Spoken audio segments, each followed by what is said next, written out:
자, 시편 23편 6절입니다. 시편 23편 6절.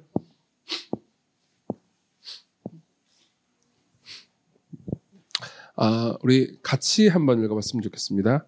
시편 23편 6절. 같이 읽읍시다. 시작. 내 평생의 선하심과 인자하심이 반드시 나를 따르리니 내가 여호와의 집에 영원히 살리로다. 아멘. 네. 내가 여호와의 집에 영원히 살리로다. 오늘은 이 부분을 봅니다. 여러분들 입장에서는 오늘이 시편 23편의 마지막 설교구나 라고 생각할 수 있겠지만 한 번 더 남았어요. 한 개 더 할 거 있습니다. 다음 주는 못하고 다음 주는 이제 오로라 선생님 설교하시고 그 다음 주에. 제가 이제 이 시편 23편 설교할 때 첫 번째 인용했던 말인데요. 조엘 비키라는 목사님이 했던 말을 다시 한번 좀 인용해 드릴게요. 우리는 하나님의 말씀으로부터 특히 이 시편 23편으로부터 가장 최선의 삶을 사는 방법과 가장 근사하게 고난받는 방법, 가장 안심하고 죽는 방법을 배우게 될 것입니다. 이렇게 이야기를 한 걸 본 적이 있어요. 저는 이게 되게 좋아합니다. 왜냐하면 그렇죠. 사실 이게 삶이잖아요. 이게 멋있는 삶이잖아요. 여러분 멋있는 삶 살고 싶지 않습니까? 저도 그렇게 살고 싶거든요.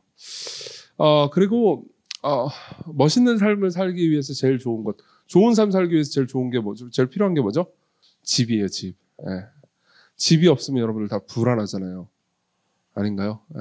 제가 지금 이제 제가 자가를 가지고 있으니까 사실 그런 생각을 안 하는데 이제 결혼 초기에 결혼하기 전에는 이제 그 뭐 자취 같은 거 했지만 자취할 때는 그 부모님 집이 있으니까 뭐 내가 자취하다가 쫓겨나도 뭐 큰 문제 없겠다 그런 생각도 들고 그리고 결혼하기 전에는 사실 저는 아무 생각이 없었던 것 같아요. 지금도 여러분들이 저를 보면 저 인간 좀 약간 위험 같은 거에 대해서 별로 생각을 안 하는구나. 그냥 막 질르는구나 이런 생각을 하실 거 아니에요. 근데 결혼을 하기 전에 저는 얼마나 더 심했겠어요. 그냥 뭐 돈이 있으면 오늘 다 쓰고 내일 뭐 굶으면 뭐 어떻게든 되겠지만 약간 이런 스타일이었거든요.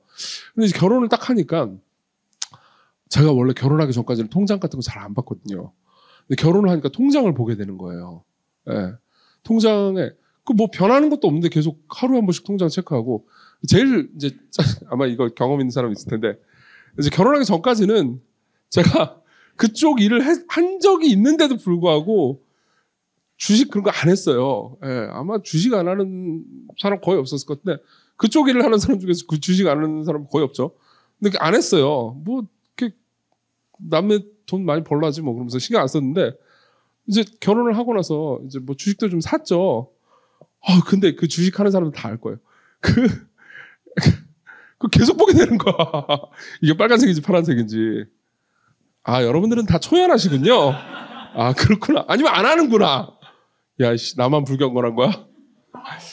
지금 안 해. 지금 안 하는데 돈도 없고 안 하는데 하여튼 그때 막 그렇게 되는 거예요. 막 계속 막 하루 종일 막 이게 돈이 있고 없고 막 이런 생각이 들고 그리고 주식을 왜 하냐면은 주식도 하고 막 이것저것 투자에도 관심을 가지고 그랬어요. 가장 큰 이유는 그러니까 이제 딱 이렇게 결혼해가지고 아내하고 이제 전세를 들어갔는데 이게 2년 후면은 집주인이 나가라고 하면 나가줘야 되잖아요. 그럼 또 그때 가서 내가 돈이 있을지 그리고 이놈의 그 미친 듯이 올라가는 집값과 전세 이 보증금 이거 어떻게 감당하나 나 같은 인간이 너무 불안한 거예요. 결혼한 지 얼마 안 된 분들 여기 몇 분 계신데 뭐 그런 불안이 좀 내재돼 있는 게 있을 거예요. 그러니까 그때는 정말 막 미친 듯이 집 있었으면 좋겠다 이런 생각을 했어요. 아마 지금도 뭐 지금 이제 부모님하고 같이 사시는 분들 같은 경우는 그런 걱정 크게 안 하는 분들도 계실 거고 또 이제 자취해가지고 사시는 분들 또 지방에서 서울로 올라와서 계시는 분들 그럼 집 걱정이 좀 있어요. 그렇죠? 그리고 내 인생 집 좀 그래도 하나 있어야 좀 마음 편하지 않나 이런 생각도 있을 거예요. 이 집이 되게 중요하죠. 그러니까 여기서 여호와의 집에 영원히 거하리로다라는 말은 우리가 삶을 살아가면서 집이 있었으면 좋겠다 이런 생각하고 무관한 내용이 아니에요. 그래서 저는 이제 이런 이야기를 할 거예요. 성경 전체를 통해서 그리고 우리 인생을 통해서요. 집에 거한다라는 게 무슨 의미인지를 첫 번째로 말씀드릴게요. 집에 거한다. 특히 여호와의 집에 거한다라는 게 무슨 의미인지 좀 생각해 볼게요. 이거 한 번 더 하긴 할 건데 다음번 설교할 때 그래도 오늘 좀 반토막 정도 한번 할게요. 그리고 두 번째로는 우리가 집에 거하지 못하는 이유에 대해서 좀 말씀드리고요. 그리고 마지막으로 이 땅에 살면서 집에 거하면서 누리기 위해서 어떤 생각을 해야 되는지, 어떤 마음을 가져야 되는지를 말씀드릴게요. 자, 먼저 집에 거한다라는 말이 무슨 의미인지 좀 얘기해 드릴게요. 이 시는 아마도 대부분의 학자들이 추정하건대 다윗이 죽기 직전 거의 말년에 쓴 시로 추정이 됩니다. 근데 여러분들이 다윗의 생애를 좀 알잖아요. 그러면 조금 더 이 시가 좀 마음에 와닿을 수 있어요. 다윗이 왕으로 기름 부음 받았을 때가 몇 살이었냐면 15살이었어요. 되게 어리죠. 그렇죠? 15살짜리가 이제 왕으로 기름 부음 받았고, 그리고 이제 온 이스라엘 전역의 왕이다라고 사무엘이라는 이제 선지자한테 기름 부음 받았죠. 그러고 나서 그냥 다음 날부터 보좌에 앉은 게 아니었어요. 예. 실제로 거기서부터 이제 진짜 왕권을 행사할 수 있는 왕이 된 거는 30세가 돼서, 그러니까 15년이나 내가 왕으로 기름 부음 받은 적이 있는데 왕권이 뭔지를 모르는 그런 시기를 살았죠. 그런 상태에서 여러분 골리앗을 죽인 때, 그때가 몇 살이었냐면 아마 19세에서 20세였을 거예요. 예. 정확히는 학자마다 조금씩 의견을 다릅니다. 예, 의견을 다른데 그쯤으로 사료가 됩니다. 그리고 나서 이제 이 사울의 딸 미갈하고 결혼을 했죠. 결혼을 하고 나서 이제 궁중에 좀 일하다가 사울이 계속해서 질투하거든요. 그래서 이제 좀 몇 년 있다가 사울이 질투해가지고 이제 6년 동안 도망 다녀요. 도망자의 삶으로서 살면서 이때 집이 아예 없었죠. 집 같은 건 없이, 사실 그 궁중에서 일할 때도 그러니까 편안하지는 않았을 겁니다. 왜냐하면 사울이 질투도 좀 있었고요. 사울이 그냥 아주 천방지축으로 좀 정치를 했거든요. 그러다 보니까 이제 편안한 상태는 아니었겠죠. 그리고 나서 이제 한참 지나고 나서 30세에 왕이 되고요. 왕이 돼서도 이스라엘 전역을 다 통치한 건 아니었어요. 여전히 정치적으로 좀 불안한 상태였거든요. 그래서 이제 이따가 정치적으로 이제 완벽하게 통일왕국의 왕이 될 때가 35살 정도로 추정이 됩니다. 이게 전부 다 추정치예요. 정확히는 몰라요. 예. 그러니까 이제 뭐 학자마다 좀 그 단어의 의미에 따라서 좀 생각하는 게 다르고 그래가지고 대체로 이렇게 봅니다.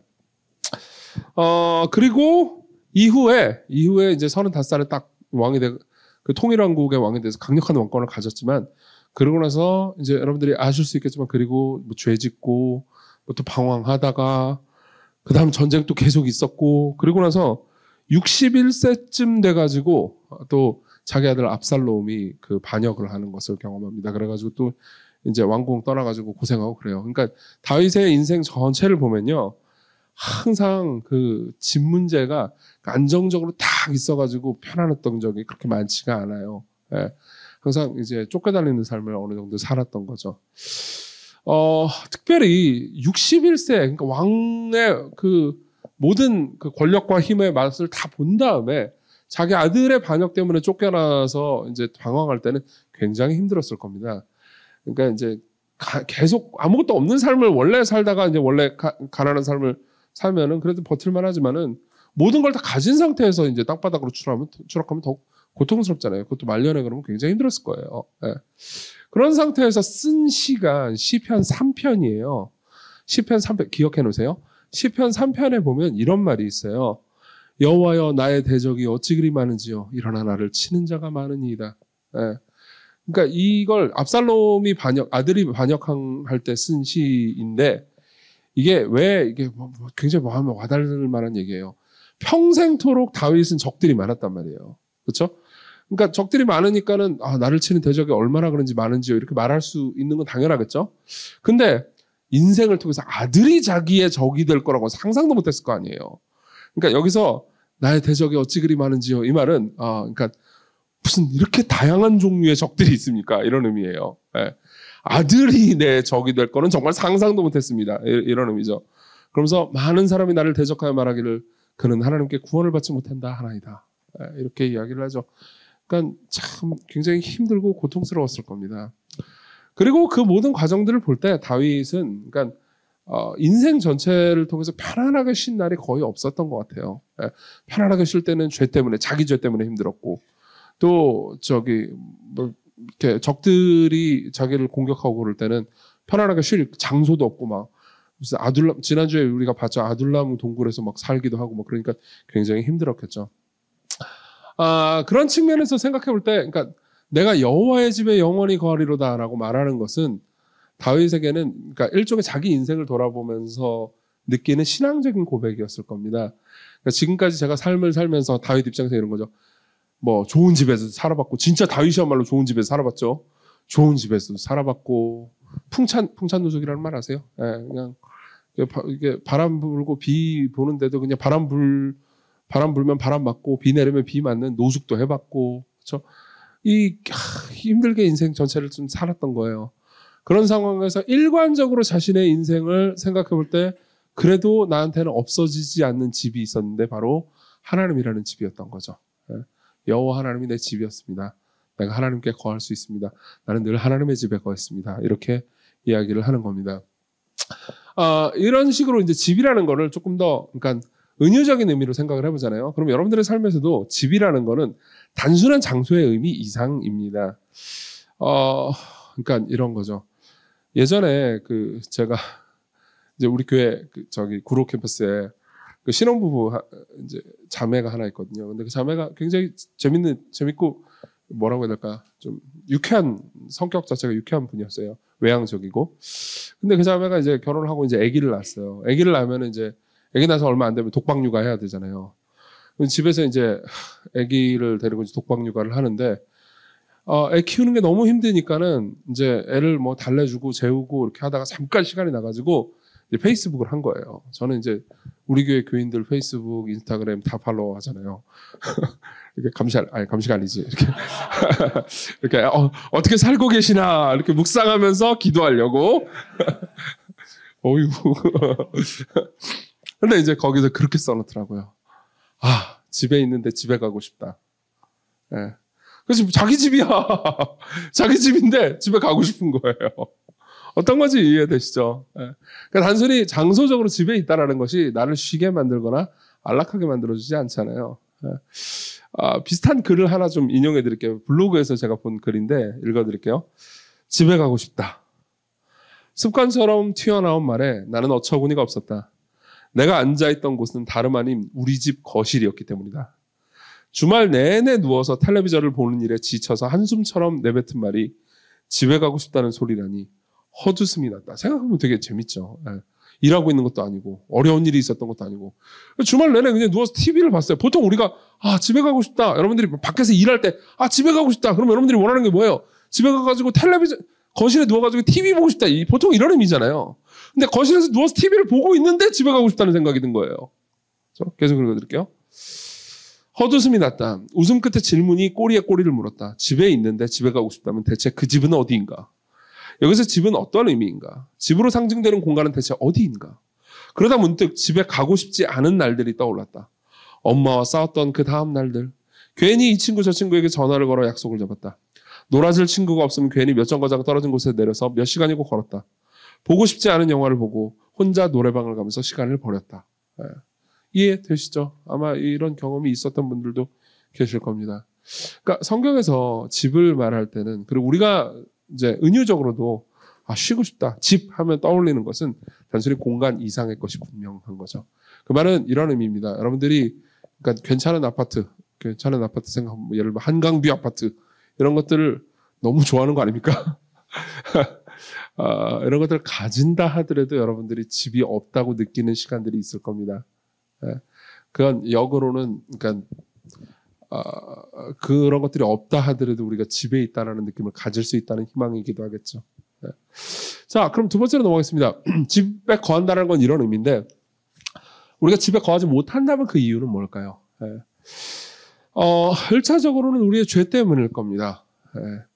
우리의 죄 때문일 겁니다. 그러니까 이런 거예요. 제가 예전에 들었던 이제 어떤 분의 이야기를 좀 해드릴게요. 이분이 가지고 있었던 가장 큰 고민은 자기가 친구가 없다는 게 제일 큰 고민이었어요. 예. 그래서 이제 친구가 별로 없고, 그리고 자기가 그러니까 이제 제가 보기에 처음에 되게 놀랐거든요. 친구가 없다는 게 무슨 의미인가? 왜냐하면 친화력이 되게 좋고 말씀을 되게 잘하는 분이었어요. 그럼 보통 친구가 쉽게 생기잖아요.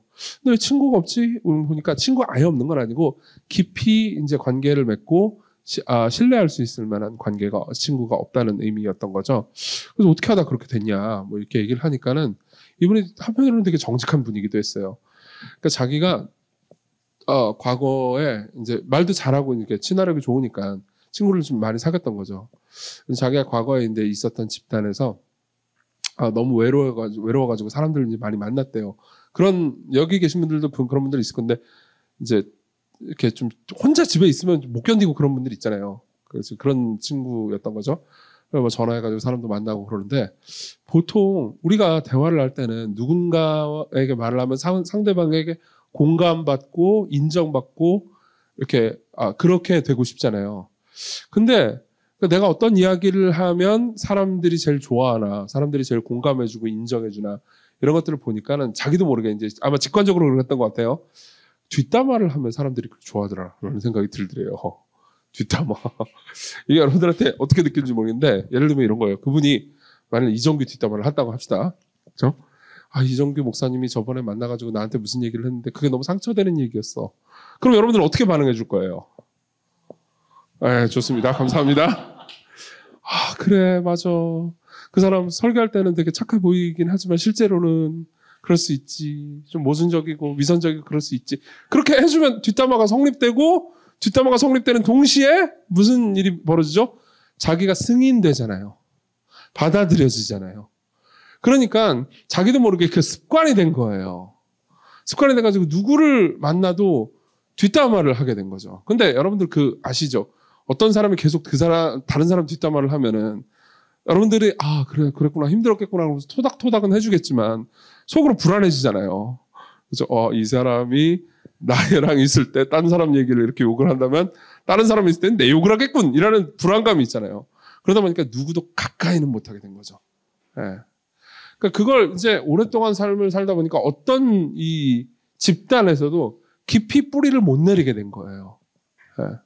대체로 화술이 좋고 성격이 밝고 이렇게 이야기를, 분위기를 화기애애할 수 있게 만들 수 있는 성격이니까는 인간관계를 초기에 잡는 것은 그렇게 큰 어려움이 아닌데, 깊이 뿌리 박히고 이제 어떤 곳에서 이렇게 집처럼 편안하게 있기에는 자신의 죄가 걸림돌이 됐던 거죠. 예.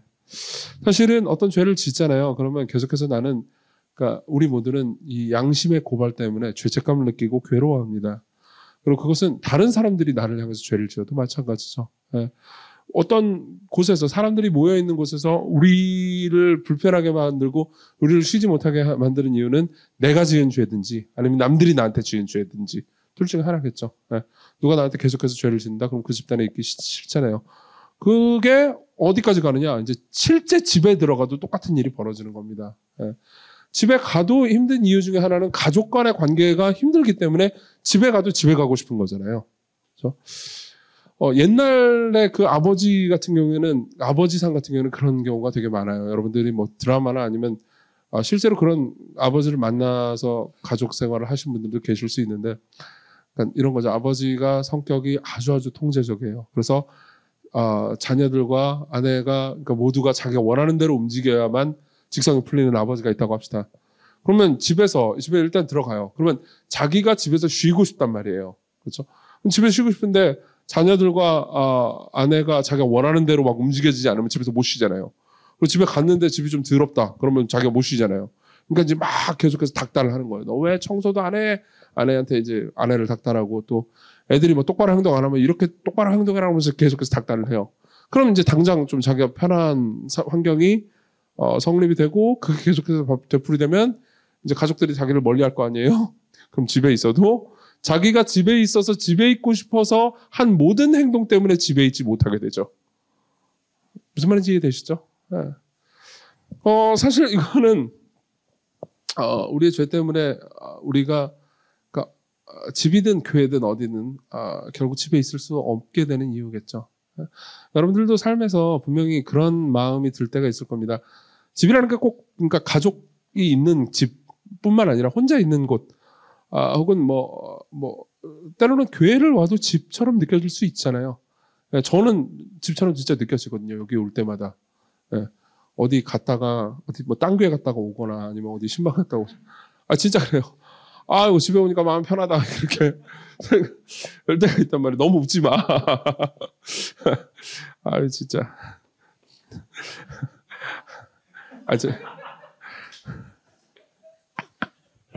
죄송합니다, 여러분.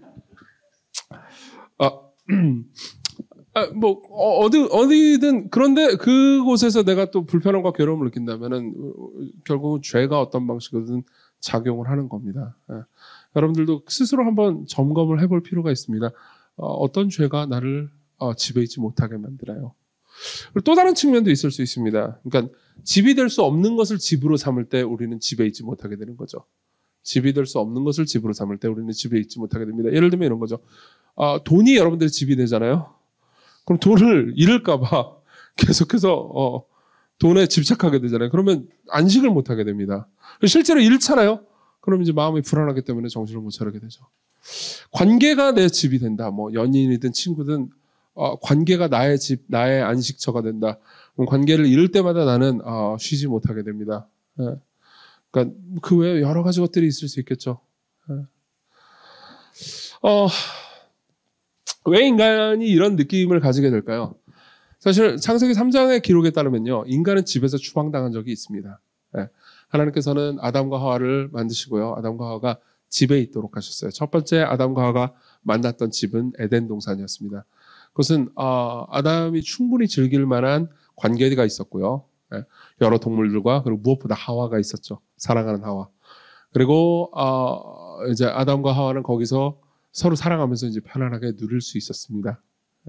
그리고 먹을 것도 풍부했죠. 그러니까 걱정할 게 아무것도 없는 상황이었어요. 근데 거기서 아담과 하와는요, 하나님께 죄를 범했고요. 그리고 서로 증오하게 됐고, 아담과 하와가 서로가요. 그리고 자연이 아담에게 고통을 주고 아담의 명령에 이제 불순종하게 됐죠. 그리고 인간은 범죄에서 거기서 쫓겨났습니다. 그래서 사람들은요, 그러니까 성경의 가르침에 따르면 모든 사람들은 원래 자기가 집이 있는데 집에서 쫓겨난 기억 혹은 일종의 향수를 가지고 있다고 말하는 겁니다. 그래서 여러분들 모두는요, 저를 포함해서요, 그러니까 에덴을 계속해서 찾고 있는 거죠. 그리고 계속해서 그러니까 무언가를 더 가지면, 무언가를 내가 더 소유한다면은 내가 그 에덴을 소유할 수 있을 거야, 가질 수 있을 거야라고 생각하게 되는 겁니다. 근데 잘 한번 생각해 보시죠. 성경은요, 그러니까 죄를 범하기 이전에 아담과 하와가 완벽하고 행복했다고 말합니다. 성경 여러 곳에서 그렇게 이야기를 하고 있어요. 근데 한번 이렇게 생각해 봅시다. 우리는 그보다 훨씬 더 못한 삶을 살고 있어 라고 말을 할 수는 있죠. 그렇죠? 여러분들이 모두 성경을 믿는다면, 성경의 가르침을 믿는다면, 죄를 범하기 이전에 아담과 하와는 행복했고 완전했고, 그리고 괜찮은 삶을 살았지. 근데 지금 우리는 비참에 떨어졌어. 이런 얘기를 교회를 오래 다녔으면 워낙 많이 들었잖아요. 근데 잘 보세요. 이렇게 한번 생각해 봅시다. 우리가 그러니까 편안하고 만족할 수 있는 것이 소유에 있다면요, 여러분들 모두는 아담과 하와보다 소유가 많아요. 그렇잖아요. 아담과 하와가 뭘 가지고 있었죠? 동산과 과일들. 그깟 과일들. 물론 요즘 과일값이 비싸긴 해요. 비싸가지고 먹기 힘들긴 하지만은, 그깟 과일들. 오늘 여러분들 뭐 먹었죠? 저녁 때 반미 먹고, 만두 먹고 그랬잖아요. 아담과 하와는 만두 없었어요. 그렇잖아요. 만두 없었어요. 그때는 만두가 생기기 전이었단 말이에요. 아담과 하와는 아이폰 같은 거 없었어요. 그러나 행복하게 살았죠. 그 말은 무슨 말이냐면, 여러분들이 그러니까 소위 말하는 낙원, 파라다이스에 있다라는 것이, 그러니까 진짜 여러분들이 가지고 있는 그 소유하고는 실질적으로 관계가 없다는 겁니다. 무언가 우리가 집에 있지 못한다라는 느낌을 계속해서 받게 되는 가장 큰 이유는요, 소유하고는 상관이 없다는 거죠. 이 말을 하면은 많은 사람들이 이 소유는 뭐 돈뿐만이 아닙니다. 관계도 마찬가지예요. 그러니까 많은 사람들이 저 사람은 목사니까 저렇게 현실에 안 맞는 얘기를 하지, 우리 이게 소유가 얼마나 중요한지 모르는데 모르니까 저런 소리 하는구나라고 생각할 수 있겠지만은, 아니 그렇지 않아요. 이미 여러분들도 내적으로 알고 있어요. 더 많은 소유를 가지고 있다는 게 여러분들을 집으로 데리고 가지 못한다는 걸요. 자, 그러면 어떻게 질배화할 수 있을까요? 왠지 오늘은 설교가 좀 일찍 끝날 것 같은 느낌이 들지 않습니까? 벌써 3대지예요. 근데 3대지가 좀 길 거예요. 세 가지 얘기만 해드리겠습니다. 벌써 긴 느낌이 나오죠? 3대지인데 세 가지야.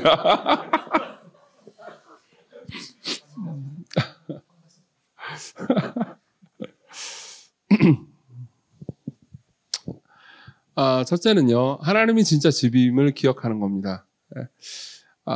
이렇게 좀 얘기를 해드리죠. 다시 다윗으로 돌아가보죠. 아까 제가 다윗이 압살롬에게 쫓겨가면서 그러니까 굉장히 큰 고통을 당했던 이야기를 좀 했잖아요. 자기 아들이 적이 됐단 말이에요.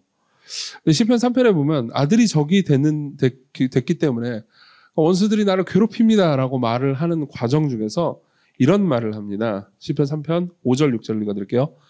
내가 누워 자고 깨었으니 여호와께서 나를 붙드심이로다. 천만인이 나를 애워싸 진친다 하여도 나는 두려워하지 아니하리이다. 자, 보세요. 여기서 다윗이 뭐라고 말해요? 내가 누워 자고 깼습니다. 보세요. 누워서 자고 일어나는 건 여러분들이 어디서만 할 수 있는 행동이죠? 길바닥에서는 못 하잖아요. 그렇죠? 집에서만 할 수 있는 행동이에요. 여기서 다윗이 내가 누워 자고 깼습니다 라고 말할 때는요, 하나님, 나는 왕국에서 쫓겨났고 이제 길바닥에서 삶을 살면서 적들에 둘러싸여 있는데도 불구하고 그래도 나는 집을 잃어버리지 않았습니다 라고 말하는 거죠. 왜 그럴까요? 기독교인의 삶의 방식이라는 것은 이런 삶이기 때문입니다. 많은 사람들은 집이라는 진짜 집이라는 뭐 아파트 같은 소유 혹은 많은 돈 이런 것들을 내가 소유함으로써 안심하고 거기서 안락을 찾는 그 방식으로 삶을 살아가거든요.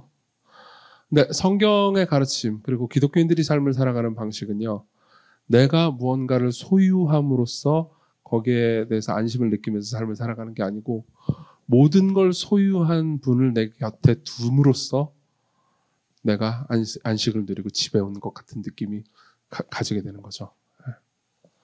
다시 말하면요, 하나님이 집인 겁니다. 내가 지금 당장 은행 계좌에는 몇 푼 없고 그리고 내 이름으로 된 등본으로 된 집은 아무것도 없다 하더라도 온 우주를 소유한 분이 나의 아버지시고 나와 함께 하신다라는 사실 안에서 쉬는 거죠. 이게 성경의 가르침에 따르면요, 기독교인들이 삶을 살아가는 방식입니다.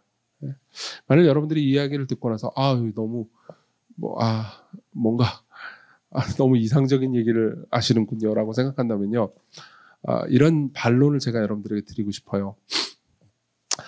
이런 얘기를 한다고 그래가지고 하나님께서 여러분들에게 집 절대 안 줄 거다, 너네들은 계속 월세 혹은 전세를 살 거야, 이렇게 얘기하시는 게 아니잖아요. 여러분들이 인생을 살면서 노력하면서 살고 기도하고 또 돈 열심히 벌고 하잖아요. 그럼 하나님께서 여러분들에게 집 주실 거예요. 되게 좋아하네. 집 주실 거예요, 정말로. 설교 끝나고 이것만 기억하는 거지 또. 집 주실 거예요. 근데 아까도 말씀드렸듯이 그런다고 그래가지고 여러분들이 늘 편안하게 누워 자는 거 아니란 말이에요. 그때도 여러분들이 하나님을 집으로 삼는 연습을 못하면서 거기까지 가잖아요. 그럼 그때도 여러분들은 잠을 못 자요. 그러니까 핵심은 이거죠.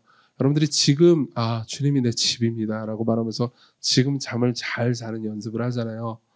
그러면은 여러분들이 어떤 상황에 처해도 그러니까 풍부에 처하든 비천에 처하든 여러분들은 잠을 잘 잘 수 있어요. 심지어 적들이 나를 둘러싸고 있어도 잠을 잘 잘 수 있는 거죠. 생각해보세요. 적들이 나를 둘러싸고 있어요. 근데 하나님 내 아버지가 내 편이에요. 그럼 어떻게 돼요? 적들이 나를 죽이면 어떻게 되죠? 나는 그토록 원하던 천국으로 바로 가요. 그렇죠? 감사한 거죠. 그리고 하나님께서 나를 보호하셔가지고 야, 지금은 아직 네가 죽을 때가 아니다. 그럼 보호하시잖아요. 그럼 그냥 사는 거죠, 뭐. 어차피 내 목숨줄을 쥐고 있는 존재가 지금 나를 둘러싸고 있는 적들이 아니고 하나님이라면요. 내가 저 녀석들에 의해서 죽임을 당하면 하나님께서 정하신 때가 돼가지고 내가 그냥 주님 곁으로 가는 거고, 안 그러면은 뭐 이제 더 사는 거죠, 뭐. 이렇게 되면 인생이 만만해집니다. 인생이 만만해서 인생이 만만해지는 게 아니고요.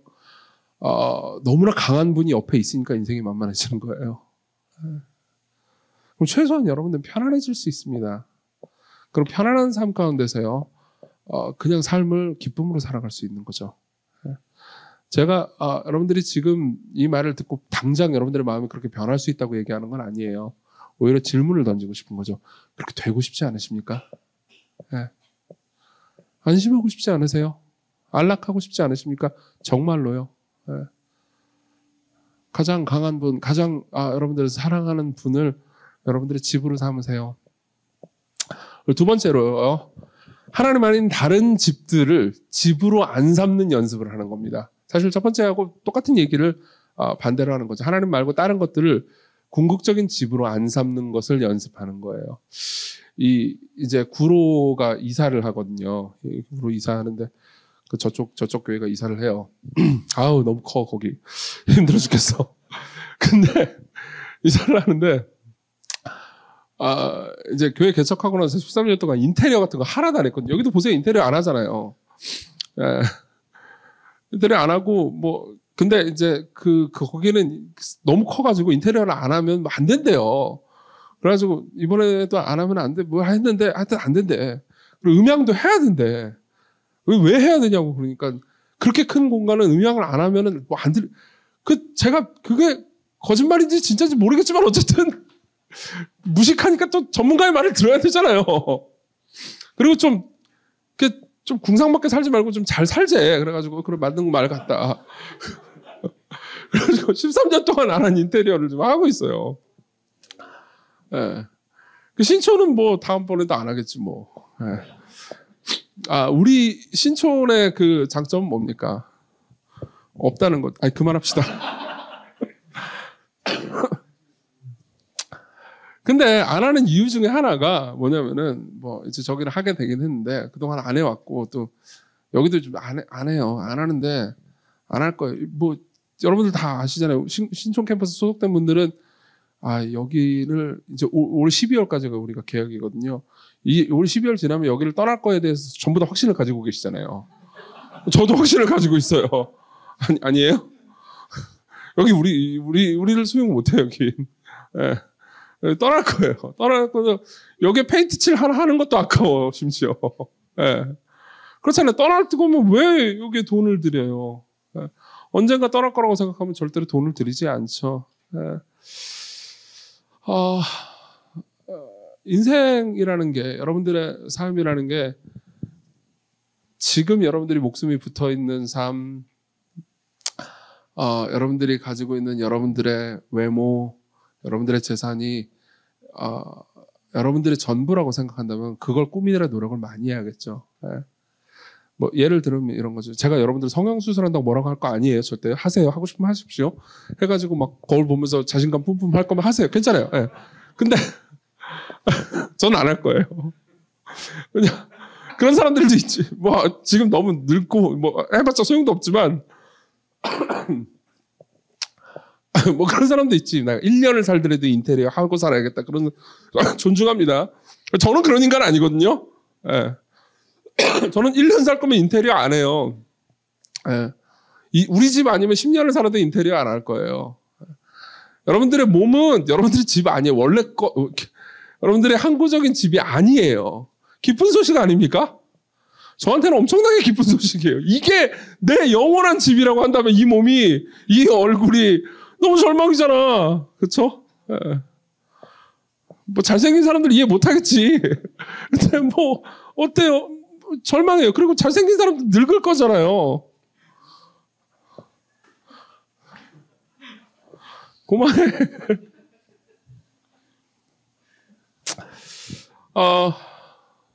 맥스 루케이도라는 분의 시편을 이제 좀 해설을 읽는데 되게 재미있는 글이 나오더라고요. 들어보십시오. 노화는 늙는 거요. 하나님이 우리를 영원한 집으로 데리고 가는 방법입니다. 너무 멋있는 말 아닙니까? 여러분들이 늙는 건 하나님께서 여러분들을 영원한 집으로 데려가는 방법 중에 하나예요. 그 과정이에요. 우리는 과정을 바꿀 수는 없지만 태도를 바꿀 수 있죠. 여기 한 가지 생각이 있습니다. 잘 들어보세요. 튤립의 성장을 바라보면서 노화되는 여러분들의 몸을 바라보십시오.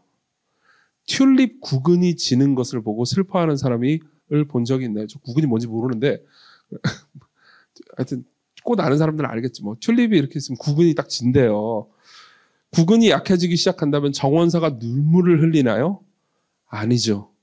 튤립 거들이나 꽃잎 주름 크립을 구입하거나 성형외과 튤립 의사와 상담하지 않습니다. 뭔가 농담 같은데 뭔 소리인지 잘 모르겠어요. 아직까지도. 튤립이 뭔지 모르고 구근이 뭔지 모르는데 저는 식물에 약하잖아요. 그러나 여러분들은 다 알아들을 거라고 말하면서 제가 지금 읽어드리는 거예요. 우리는 튤립 구근의 죽음을 슬퍼하는 것이 아니라 오히려 축하합니다. 튤립 애호가들은 구근이 약해지는 순간을 기뻐합니다. 저것 좀 봐요. 이제 곧 꽃이 피겠어. 저는 이때 알아들었어요. 구근이 약해지면 죽으면 꽃이 피는구나. 이때 알아들었어요. 그럼 구근이 죽는 걸 좋아하겠죠. 천국도 마찬가지입니다. 천사들은 우리 몸을 바라봅니다. 우리가 늙고 연약해지고 허약해질수록 천사들은 더 흥분합니다. 병원에 있는 저 여자를 보세요. 그들이 말합니다. 곧 꽃을 피울 거야. 심장이 안 좋은 친구를 잘 지켜봐. 곧 집에 올 거야. 네. 너무 잔인한 말인가요? 아니요, 저는 그렇게 생각하지 않습니다. 네. 저는 요즘 천사에 관심이 생겼습니다. 성경에는 천사들이 나오죠. 그죠? 그리고 천사에 대한 교리를 그렇게 많이 볼 만큼 많지는 않지만 요즘 성경에 나오는 천사에 대해서 좀 공부를 하고 있어요. 나중에 천사에 대한 시리즈로 2편만 하려고요. 언제 할지 몰라. 지금 공부만 하고 있다고요. 천사에 관심이 있는데 은근 성경에 나오는 천사들이 하는 행동을 잘 보니까 천사들이 우리한테 관심이 많더라고요. 예. 일단 누가복음 15장에 보잖아요. 뭐 어떤 한 사람이 회개하면 하늘에서 천사들이 기뻐한대. 그러니까 우리 계속 보고 있다는 거잖아. 예. 그리고 천사들이 우리가 읽는 복음을 계속 보면서 놀라워하고 있대요. 복음을 더 알려고 하고 있대요. 그럼 이것도 마찬가지로 천사들이 우리와 그리스도께서 우리를 위해서 하신 일에 대해서 관심이 많다는 거잖아요. 예. 그럼 저는 이 이야기가 꽤나 설득력 있게 느껴졌어요. 와, 진짜 천사들이 우리를 보면 어떤 생각이 들까? 일단 어이가 없을 것 같아요. 죄 너무 말이죠. 뭐야 쟤네들. 근데 또 사랑받아. 그래서 하나님께 사랑받고 계속해서 용서받고. 근데 죄 또 지어. 그 진짜 되게 재밌겠죠. 주일날 막 와가지고 예배 드리면서 울고 막 주님 용서해 주셔서 너무 감사해요. 그리고 집에 가서 죄 짓고 다음날 또 죄 짓고 되게 어이없을 거예요. 우리는 그게 너무 자연스러운 삶이잖아요. 천사들 입장에 뭐야 미친 거 아니야 이런 생각이 들 거예요. 그리고 또 하나는 이거는 이제 맥스 루케이드의 글을 읽으면서 저 혼자 상상해 본 거예요. 애니잖아요. 이상한 상상 다 하는 거죠. 아니 천사들 입장에서는 우리가 늙으면 이제 꽃이 피겠구나라고 생각하는데 우리는 막 늙으면서 계속 막 괴로워하고 예. 우리는 뭔가 잃어버리면서 굉장히 고통스러워하고 여자친구랑 헤어졌어. 나이를 먹고 있어. 상실했어. 그래 상실하고 헤어지고 나이 먹고 늙고 결국 예수님 만나는데 뭐가 힘들어 라고 생각할 걸 한번 생각해 보고 있어요. 저는. 그러니까 각 단계에서 고통과 괴로움을 당하는 사람들이 힘들 수 있지. 근데 영원이라는 눈을 가지고 지금의 인생을 다시 한번 보자고요. 그래서 제가 요즘 스스로에게 일주일 전부터 연습하고 있는 게 있어요. 내게 벌어지는 모든 일을 천사들이 보는 눈으로 다시 한번 들여다보자. 천사를 구경꾼이라고 생각하는 거예요. 그리고 어떤 구경꾼이냐? 영원을 아는 구경꾼이에요.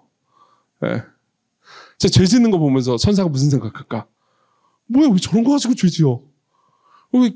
제가 죄 짓는 거 다, 제가 어떤 죄 짓는지 알잖아요. 모르지, 얘기를 안 해서. 제가 죄 짓는 거 거의 대부분 근거가 있어. 무슨 죄를 짓는다고 내가 말은 못하겠어. 말은 못하겠지만, 어떤 죄를 짓든 그 기원을 알려줄게. 그건 알려줄 수 있어요. 관종이기 때문에, 기본적으로 관종이기 때문에 사람들의 인정을 받기 위해서 무슨 죄를 지어요. 혹은 사람들의 인정을 못 받을까봐 무서워서 죄를 지어요. 항상 제가 짓는 죄는 공통점이 있어요. 인정 욕구. 그래가지고 인정 욕구 때문에 죄를 짓는데 천사들 입장에서 이제 내가 저지르는 죄를 다시 한번 보는 거지. 야, 예수님, 천사들 입장에 예수님 바로 옆에 있잖아. 아니 예수님이 인정해 주는데 왜 저렇게 쟤는 사람들의 인정에 목말라가지고 죄를 짓고 정신 나가 있지? 이렇게 볼 것 같아요. 그럼 이제 나도 나를 보는 거죠, 그렇게. 그리고 그리스도께서 나를 인정하신 영원한 인정을 생각하면서 다시 한번 자기 자신을 들여다보는 거죠. 그리고 말하는 거죠. 이 세상은 내 집이 아니지. 사람들의 인정은 내 집이 아니야. 나에게는 영원한 집이 있어. 마지막으로 넘어가죠. 세 번째입니다. 세 번째요. 예수님이 우리에게 집을 주시기 위해서 하신 일을 기억해 봅시다. 요한복음 14장에 보면요, 예수께서요, 내가 너희를 위하여 처소를 예비하러 간다라고 말씀하십니다. 여기 처소가 집이에요. 이게 참 되게 저한테는 위안이 돼요. 너희들이 천국에 너희들의 처소를 직접 예비해라라고 말씀하시는 게 아니고요, 내가 너를 위해서 천국에 하늘에 너희들의 처소, 너희들의 집, 너희들의 자리를 예비하러 간다. 여기서 말하는 처소는요, 그러니까 그 물리적인 건물을 의미하는 게 아닙니다. 진짜 쉴 집인 거죠. 만족과 안식과 쉼 전체를 의미합니다. 여러분들 모두에게 그걸 약속하셨어요. 그리고 그걸 보증하기 위해서 하나님 정말 선하세요. 그분이 집을 이루셨잖아요. 이 땅에 오셨을 때. 그렇죠? 우리를 구하시기 위해서 그분이 집을 이루시고 이 땅에 오셨잖아요. 그렇죠? 그리고 집을 이루시는 고통을 경험하셨잖아요. 그분이 이 땅에 오셨을 때 그분이 물론 물리적으로 집이 없으셨어요. 여우도 굴이 있고 공중의 새도 거처가 있을 때 인자는 머리 둘 곳이 없다. 이렇게 말씀하신 적도 있죠. 물리적으로도 없으셨지만 그분이 집에 거하실 때도 그분은 사실상 그러니까 사람들을 보면서 쉴 곳을 찾을 수가 없었죠. 제가 생각해보면 예수님의 33년의 인생에서 그분이 쉴 곳은 아버지의 품밖에 없었을 거예요. 그렇게 자주 기도하러 가셨잖아요. 저는 옛날에 그런 생각을 많이 했거든요. 예수님이 산에서 밤이 맞도록 기도하신다라는 표현이 복음서에 되게 많이 나오거든요. 항상 옛날에 저는 그걸 보면서 이런 생각을 했어요. 야, 예수님 진짜 빡세게 기도하셨구나. 이게 사역의 원리구나. 사역을 열심히 하려면 이렇게 기도를 빡세게 해야 예수님처럼 사역이 잘 되는 거구나. 내가 사역을 성공하려면 기도를 밤새게. 뭐 이런 식으로 묵상을 했거든요. 근데 지금은 잘못했구나라는 생각이 들어요. 왜냐하면은 오히려 그 반대인 거죠. 기도라는 공로를 빡세게 쌓았기 때문에 사역이 잘 된 게 아니고 삶을 살면서 계속해서 그럼 죄가 없으신 분인데 죄가 없으신 분이 죄인들 만나면 얼마나 빡세겠어요. 하루 종일 시달리면 저도 사역하면 이제 대부분 좋은데 힘들 때가 있거든요. 죄인들 만나면 나도 죄인이지만 그거 뭐 얼마나 재밌겠어요. 그러면 아버지의 품 안만이 나를 쉬게 만드는 거죠.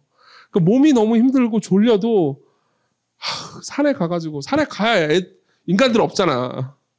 인간들 없고 그냥 산에 가가지고 밤이 맞도록 아버지와 함께 죄 없으시고 순결하시고 완벽하시고 아름다우신 그 아버지와 함께 기도하면서 삶을 보낼 때 그때 집에 가서 쉬신 거예요. 그게 저한테는 정말 그분의 안식이었겠구나. 그분이 이 여우도 집이 있고 공중의 새도 이 둥지가 있는데 그분이 집이 없으셨는데 머리 둘 곳이 없으셨는데 그래도 기도하면서 머리를 두셨구나 라는 요즘 그렇게 느껴지거든요. 그러니까 저는요 십자가가 더 가혹하게 느껴집니다. 그분이 집을 잃어버리신 거예요. 아버지가 더 이상 그분을 향해서 웃어주지 않으십니다. 나의 하나님, 나의 하나님이라고 불러봤자 아버지는 대답을 안 하십니다. 그리고 그분이 집을 잃으신 것이 저에게 웃는 낯에 아버지의 사랑을 베풀어 주시기 위해서라는 것을 생각하면요. 그분이 겪으신 십자가가 굉장히 가혹하게 느껴질 뿐만 아니라 제가 받은 사랑이 너무 크게 느껴지죠. 그리고 우리는 같이 생각할 수 있습니다. 이런 생각을 할 수 있어요. 우리는 보통 기도를 짐으로 생각하잖아요. 그렇죠? 근데 기도가 이렇게 얘기해 보자고요. 여기 계신 분들 모두가 동의할 수 있을 거예요. 동의하고 기도를 해보세요. 꼭 여러분들 오늘 만난 사람들이 여러분들 그렇게 만족시켜줬어요? 아니잖아요. 그렇죠? 이렇게 힘들잖아요. 일주일 동안 만났던 사람들 여러분들 위로가 되고 쉼이 되는 사람도 있었지만 또 여러분들 마음 다 못 알아주고 힘들었잖아요. 그렇죠? 여러분들 일주일 동안 한 일들 여러분들 만족시켜줬나요? 뭐 괜찮은 삶 일주일을 지낸 분도 있겠지만 힘든 일주일을 지냈잖아요. 여러분 일하고 사람 만나고 그러면서 쉬셨어요? 근데 아버지께서는 여러분들의 기도를 듣고 계시잖아요. 그렇죠? 진짜 듣고 계세요. 그분이 여러분들이 하는 모든 기도를 듣고 계시고 지금 듣기를 원하세요. 그래서 여러분들이 여기로 불러 모으신 거예요. 나한테 이야기해라. 내가 다 들어줄게. 그리고 너에게 응답해 주겠다. 그러니까 우리는 기도라는 공로를 쌓기 위해서 여기 온 게 아니고 집에 온 겁니다.